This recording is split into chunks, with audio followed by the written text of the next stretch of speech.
Hi friends, மழையெல்லாம் வர்றதுனால நமக்கு இப்போது கொஞ்சம் சளி பிடிக்க ஆரம்பிக்குது. தொண்டை வலி, தொண்டை கரகரப்பெல்லாம் வருது.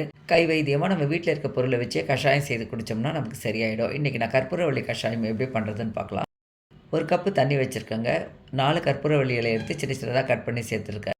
ஒரு 5, 6 மிளகு எடுத்து தட்டிட்டு சேர்த்துருக்கேன். 1/4 டீஸ்பூன் சீரகம், ஒரு சிட்டிகை மஞ்சள் பொடி சேர்த்து நல்லா கலந்து விட்டு நம்ம சேர்த்த தண்ணி பாதி ஆகிற வரைக்கும் நல்லா கொதித்து வரட்டும். நான் இன்றைக்கி ஒருத்தர் அளவுக்கு தான் செய்து காமிக்கிறேன். இது பெரியவங்களாக இருந்தீங்கன்னா இதை ஃபுல்லாகவே நம்ம வடிகட்டி ஒருத்தரே குடிச்சிடலாம். இதே உங்களுக்கு குடிக்க முடியலன்னா கொஞ்சம் பனங்கல்கண்டு கூட போட்டு குடிச்சிக்கலாம்.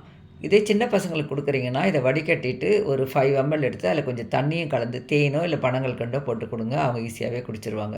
தண்ணி குறைஞ்சதுக்கப்புறமா ஸ்டவ் ஆஃப் பண்ணிவிட்டு ஒரு நிமிஷம் விட்டுட்டு அதுக்கப்புறமா நல்லா ஃபில்டர் பண்ணி இந்த இலையெல்லாமல் லைட்டாக ப்ரெஸ் பண்ணி விடுங்க. அப்போ அதில் இருக்க ஜூஸ்லாம் இறங்கிடும். கற்பூரவள்ளி இலை நமக்கு நிறையவே கிடைக்கும். நீங்கள் 2 நாளைக்கு தொடர்ந்து குடிச்சு பாருங்கள். கண்டிப்பாக அது சரியாயிடுங்க.